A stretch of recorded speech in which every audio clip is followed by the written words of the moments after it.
America के ऐसे plan के बारे में भी थोड़ी सी जानकारी साझा करेंगे जो अंतरिक्ष से ही संबंधित थी, जिसका नाम था क्रेजी प्लान, या फिर मतलब ये कह सकते हैं कि उसको जो साइंटिफिक नाम था वो था प्रोजेक्ट A119। और उसका क्या मकसद था ये इस कहानी के लगभग जो है उत्तरार्ध के अंदर हम लोग जो है वो डिस्कस करेंगे। और साथ ही साथ जो है अमेरिका और रशिया के बीच में किस तरीके की जो प्रतिद्वंदिता है वो चलती है, और रशिया ने किस तरीके से जो है वो लूना 25 को जो है वो भारत के चंद्रयान 3 से पहले लॉन्च किया। इस सब विषय के ऊपर हम विस्तार पूर्वक जो है वो इस वीडियो में जानेंगे, और उम्मीद करता हूँ आपको वीडियो भी पसंद आएगा।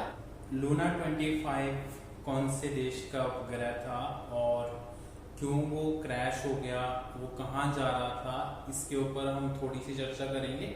साथ ही साथ जो है हम भारत का जो एक हम लोगों ने जो है एक सैटेलाइट लॉन्च किया था, जिसे हम लोग जो है वो चंद्रयान 3 के नाम से जानते हैं। आपको जानकारी हो तो इससे पहले हम 2 चंद्रयान मिशन चला चुके हैं, जिसमें से एक हमारा जो है वो आंशिक रूप से असफल रहा था, क्योंकि हमारा लैंडर जो है वो क्रैश हो गया था, जबकि जो है जो उसके बाकी कंपोनेंट्स थे वो अभी वर्क कर रहे हैं। ठीक है, तो इसके अलावा जो है हम चंद्रयान 3 की बात करेंगे, जो अभी जो है वो 23 अगस्त को जो है वो दोबारा से क्या हम लोगों ने जो एक प्रयास किया है उसके तहत क्या होगा कि वो 23 को जो है वो हमारे चंद्रमा के दक्षिणी ध्रुव के ऊपर जहां पर आज तक जो है कोई भी ऑपरेशन जो है वो सक्सेस नहीं हो पाया, वहां पर लैंड करेगा। और उसके लिए हम सबकी शुभकामनाएं हैं, और साथ ही साथ एक जो है वो एक उम्मीद है कि हम इस मिशन के अंदर सक्सेस होंगे। पर इसी बीच में एक बुरी खबर ये है कि हमारे साथ साथ रशिया की जो रोसकोस्मोस जो हमारी एजेंसी है, जो रशिया की एजेंसी है, उसने जो है एक बहुत महत्वपूर्ण जो है वो उपग्रह सैटेलाइट लॉन्च किया था, जिसको हम लोग लूना 25 के नाम से जानते हैं। लूना 24 इससे पहले जो है हम लोगों ने लॉन्च किया था और वो सफल भी हो चुका है। और क्योंकि रशिया का जो अंतरिक्ष विज्ञान है वो काफी एडवांस टेक्नोलॉजी का है, उनका बजट भी हमसे काफी गुना ज्यादा होता है, और वहां की जो व्यवस्था है, मैं आपको कहूं कि दुनिया में पहली बार अगर किसी ने अंतरिक्ष के अंदर ये कदम रखा था तो वो रशिया था। यूरी गागरी जो थे वो एक पहले अंतरिक्ष यात्री थे जिन्होंने अंतरिक्ष में जो है वो अपनी मतलब पहली बार जो अंतरिक्ष में गए थे। उसके बाद बहुत सारे मिशन जो है वो रशिया की तरफ से चलाए गए हैं आज तक, और हमेशा जो है वो यूएसएसआर के बैनर तले हो या फिर रशिया के खुद के बैनर तले हो, उन्होंने हमेशा एक अलग पैराडाइम जो है वो सेट किया है। पर अभी हाल ही के अंदर जो उनका एक और प्रयास था वो था लूना 25। लूना 25 हमारे चंद्रयान की तरह ही था, उसमें कुछ एडवांस टेक्नोलॉजी उन लोगों ने जो है वो यूज करी थी। हालांकि जो लूना 25 है वो हमारे चंद्रयान के बाद छोड़ा गया था, और उनकी ये प्रेडिक्शन थी कि चंद्रयान 3 के पहले जो है वो पहुंच भी जाएगा। पर अनफॉर्चुनेटली क्या हुआ है पिछले कल अभी कि वो जो लूना 25 था वो क्रैश हो चुका है। अब उसके क्रैश होने के पीछे की क्या वजह है, और उसके अलावा जो हमारे जो चंद्रयान 3 है उसके ऊपर क्या क्या हमें जो है वो परेशानियों का सामना करना पड़ सकता है, या फिर वहां पे हमें क्या क्या जो समस्याएं हैं वो आ सकती है, हम इसके ऊपर जो है वो आज विस्तार पूर्वक चर्चा करते हैं। मैं बहुत लंबा नहीं खींचूंगा वीडियो को, क्योंकि आप सबको पता है कि हमें सिर्फ जो है बेसिक जानकारी के साथ साथ हमें अपने एग्जाम का भी ध्यान देना होता है। तो चंद्रयान 3 के जो उसके बाद जो लूना 25 लॉन्च किया गया था, वो जो है वो अपना जो अपना मून मिशन था उसको कंप्लीट नहीं कर पाया है, और हमारा जो उपग्रह है वो 23 अगस्त को जो है वो लॉन्च मतलब जो है लैंड करने वाला है वहां पे। अब हमारे लिए जो है आज क्या सीखने वाली बात है तो हमारा जो ये लॉन्चर था, जो चंद्रयान 3 था, ये जो है कब पहुंचेगा और ये वहां जाके क्या करेगा। तो पहली बात हम ना थोड़ा सा वहां का क्लाइमेट समझ लेते हैं कि जो दक्षिणी ध्रुव है चांद का, वहां का जो क्लाइमेट है और वहां की जो मतलब वहां की जो ज्योग्राफी है वो बहुत डिफरेंट है।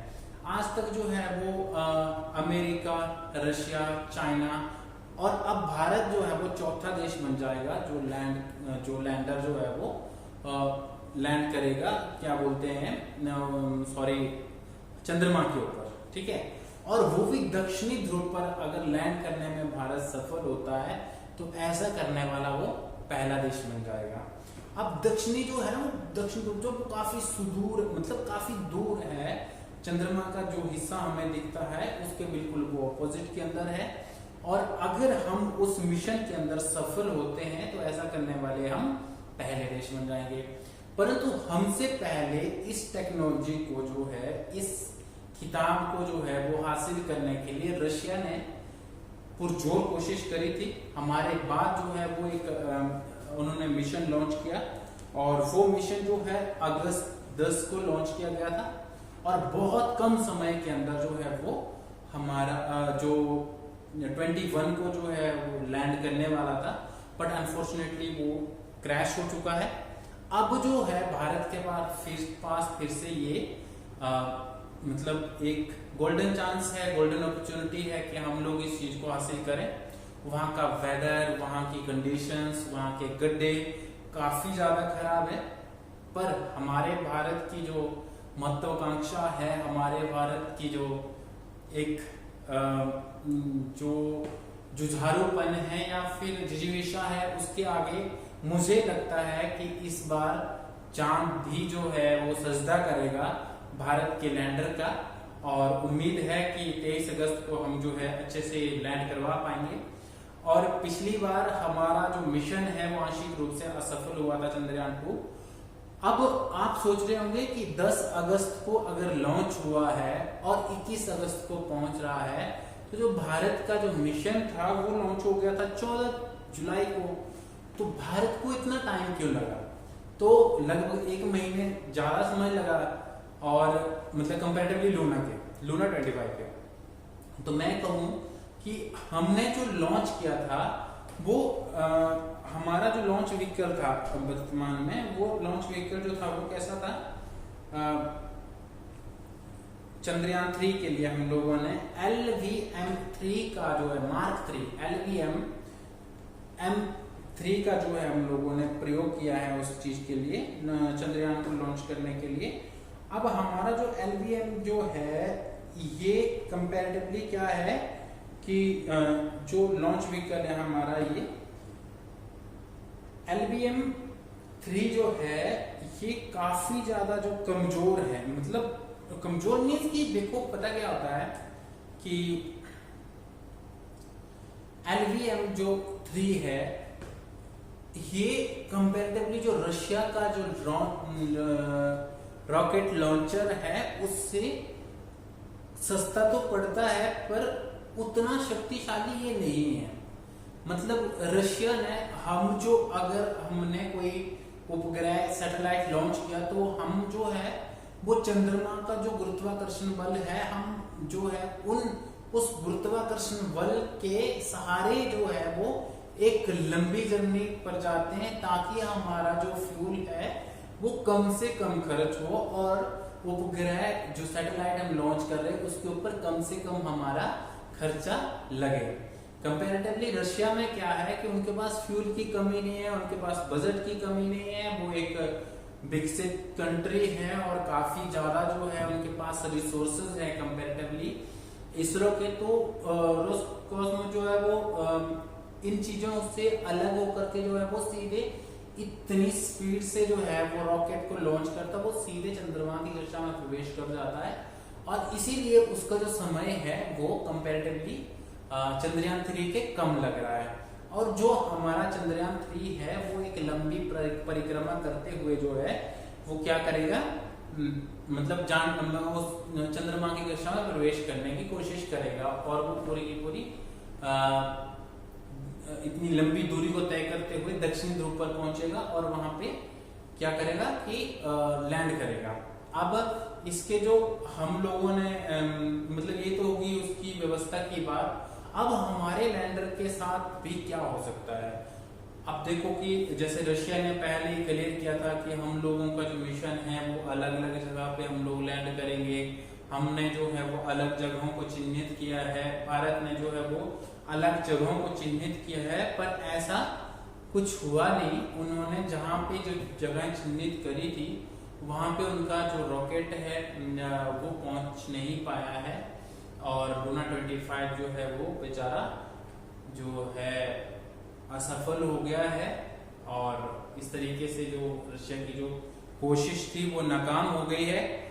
और भारत के समक्ष चुनौती है कि वो अपने जो लैंडर है उसको सुरक्षित लैंड करवाए और जो 2000 हमने जो गलती करी थी या फिर कुछ एक उस समय जो परिस्थितियों का साथ नहीं मिला था वैसी परिस्थिति अब दोबारा ना आए। तो ये तो हो गया हमारा। हमें मेन चीजें याद रखनी है कि इस समय के जो अध्यक्ष है वो कौन है, चेयरमैन कौन है इसरो के, तो वो एस सोमनाथ है। और हमारा जो चंद्रयान 3 के साथ जो एक मिशन लॉन्च हुआ है उसको हमने लूना 25 बोला, वो रशिया का है। हमने किस लॉन्च व्हीकल से इसको लॉन्च किया, तो वो है LVM Mark 3। और इसके अलावे हमें अगर कुछ इंफॉर्मेशन रखनी है तो इसरो है भारत की अंतरिक्ष एजेंसी और रोस्कोस्मोस जो है वो है आपके रशिया की जो स्पेस एजेंसी है। ठीक है। अब एक इंटरेस्टिंग सी स्टोरी हो जाए। होता क्या है कि 1939 से लेकर के जो है 1944 तक जो है लगभग आपका वर्ल्ड वॉर 2 चलता है। और वर्ल्ड वॉर 2 के दौरान क्या देखने को मिलता है कि रशिया और अमेरिका जो है वो एक ही पाले के अंदर होते हैं, एक साइड को होते हैं, और हिटलर और जो है इटली और जर्मनी और जापान एक साइड को होते हैं। तो जब वो आपस में लड़ रहे होते हैं तो रशिया जो है वो साथ दुश्मन का दुश्मन दोस्त हो जाता है। तो वो रशिया और जो वेस्टर्न कंट्रीज है ये अपनी दुश्मनी को भुला करके क्या करते हैं कि एक नई पारी की शुरुआत करते हैं और हिटलर को हरा देते हैं। अब हिटलर जो है जब हार जाता है तो अमेरिका के अंदर उस समय हिटलर को हराने के लिए जो है दो हमारे जो है वो एक उनके अमेरिका के अंदर जो है क्या होता है, ओपेनहाइमर नाम के एक जो वैज्ञानिक है वो एक परमाणु जो कार्यक्रम है वो चला रहे होते हैं। और उसी के साथ जब वो परमाणु बम जो है बन जाता है तो कहा जा सकता है कि बहुत बड़ी संभावनाएं ना होते हुए भी उन्होंने उस बम को जो है वो गिरा दिया। कहाँ पे, आपके जापान के हिरोशिमा और नागासाकी के अंदर, क्योंकि जर्मनी हार चुका था और जापान जो है वो इतनी क्षमता नहीं बची थी खैर उस समय तक कि वहां पे इतना बड़ा जो है वो विस्फोट करने की जरूरत थी। पर ताकत है तो प्रदर्शन करेंगे, आपने देखा ही होगा। तो ये सारी चीजें जब ताकत आ जाती है तो प्रदर्शन ऑटोमेटिकली जो है लोगों के दिमाग के अंदर ये चीज कर जाके आ जाता है। अब वो चीजें घटित होने के बाद जो है वो दोनों देशों के अंदर कोल्ड वॉर छिड़ जाता है। और जब कोल्ड वॉर छिड़ता है मतलब शीत युद्ध छिड़ता है तो हमारा जो बहुत अच्छा मित्र एलाई था पहले, अभी भी है, रशिया USSR हुआ करता था। वहां पे क्या होता है ना कि वो लोग जो है मिल करके जो है एक प्लान, जो रशिया जो है देखता है कि इन लोगों ने इतना बड़ा जो है वो कांड कर दिया और हमें बताया भी नहीं, तो अब हम लोग भी एक बहुत बड़ा झटका देंगे। उन्होंने जो है वो अपने एक जो है वो अंतरिक्ष यात्री को अंतरिक्ष में भेज करके क्या किया कि एक नया प्रतिमान साबित किया कि वहां पे भी जाया जा सकता है अंतरिक्ष के कार्यक्रम को। और उन्होंने ना चांद पे जाने की एक योजना बनाई थी, मतलब इस तरीके के उनके कार्यक्रम थे जो शेड्यूल थे। तो गुप्तचर एजेंसियां होती है, तो अमेरिका के वैज्ञानिकों ने जो है एक बहुत बड़ा जो है कार्यक्रम प्रस्तावित किया। कार्यक्रम प्रस्तावित क्या किया कि उस कार्यक्रम के अंदर उन्होंने बोला कि हम क्या करने वाले हैं कि चांद के ऊपर जा करके जो है वो विस्फोट करेंगे, परमाणु बम से विस्फोट करेंगे, ताकि रशिया जो है, यूएसएसआर जो है वो बैकफुट पे चला जाए, वो हार जाए, मतलब उसके अंदर एक खौफ बन जाए, तो वो अपने जो निर्धारित कार्यक्रम है उनको क्या करे, थोड़ा सा स्लो करे। मतलब मैं जो कह रहा हूं ये मेरा कथन नहीं है, ये अपने आप में एक रिसर्च पेपर छपा था, ये चीजें वहां से है, आप चाहो तो इन चीजों को गूगल कर सकते हैं, आप उस रिसर्च पेपर को ढूंढ सकते हैं। तो उन्होंने जो है क्रेजी प्लान करके एक जो है वो एक नया प्लान लॉन्च किया, और जो है काफी सालों तक काम भी किया। आपको हैरानगी होगी जब आप ऐसे, मतलब बहुत सारे दर्जनों प्लान है जो रशिया और अमेरिका ने जो है बहुत, मतलब एक, मतलब आप कह सकते हैं कि एक बहुत अजीब चीजें प्लान करी, और अजीब से मकसद के लिए इन चीजों को प्लान किया। सोचो कि चंद्रमा के ऊपर जो है वो एक्सप्लोजन करना है उनको, और उस एक्सप्लोजन में क्या था कि परमाणु बम फोड़ना था। तो इसके ऊपर जो बहुत सारे वैज्ञानिकों ने बहुत लंबे समय तक काम किया 1950 के दशक के अंदर। और ये जो है, जो आपको जान के हैरानगी होगी कि जो पहला जो चांद पर जो काम रखने वाला इंसान था, नील आर्मस्ट्रांग, वो भी चाइनीज से 1969 के अंदर इन्होंने ये कारनामा किया था।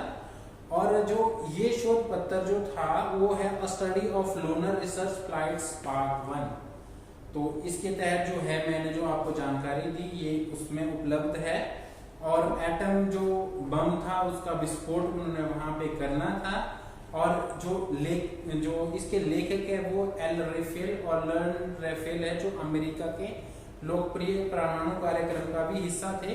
और जो क्रेजी प्लान था इसको जो नाम दिया गया था प्रोजेक्ट A119, प्रोजेक्ट A119 जो है इसको नाम दिया गया था। अब ये कितना सफल हुआ, किस तरीके से बंद किया गया, ये अपने आप में एक कहानी है। पर इस तरीके की जो व्यवस्थाएं होती है, इस तरीके से जो एक दूसरे को रोकने का जो षड्यंत्र होता है, जो मतलब बियॉन्ड द मतलब जो है एक तार्किकता के अलग जो है चीजें घटित होती है। तो इस तरीके का जो है उन्होंने हमारे साथ भी किया। डॉक्टर होमी भाभा की मृत्यु जो है संदिग्ध परिस्थितियों के अंदर हुई, और जिस तरीके से भारत के परमाणु कार्यक्रम को रोकने के लिए जो है वो वेस्टर्न कंट्रीज ने जो है एड़ी चोटी का जोर लगाया, परंतु स्वर्गीय प्रधानमंत्री अटल बिहारी वाजपेयी जी और स्वर्गीय राष्ट्रपति और भारत के जो वैज्ञानिक थे डॉक्टर एपीजे अब्दुल कलाम, उनके अथक प्रयासों से और समर्पण के कारण जो है आज भारत जो है परमाणु शक्ति संपन्न देश है। भारत की परमाणु शक्ति की कहानी किसी और वीडियो के अंदर, मैं बस रशिया के जो परमाणु जो लूना 25 के साथ घटित हुआ है, और इससे 3-4 क्वेश्चन हमारे जीके के भी बनते हैं, और उसके खिलाफ क्या कॉन्स्पिरेसी हो सकती है या किन परिस्थितियों के अंदर वो जो है क्रैश हुआ है, एक अलग कहानी है। सोचना है इस विषय के ऊपर भी, और साथ ही साथ जो है हम लोगों के लिए ये भी आवश्यक है कि यही कहानी कहीं हमारे चंद्रयान के साथ जो ना घटित हो, और इसी के ऊपर जो है आज के विचार थे। और उम्मीद करते हैं कि हमारा जो एक मिशन है ये कंप्लीट होगा। और ये जो कहानी थी अमेरिका की प्रोजेक्ट A119 और क्रेजी प्लान, उम्मीद है आप इसके ऊपर भी रिसर्च करेंगे। थैंक यू सो मच, धन्यवाद, जय हिंद, जय भारत।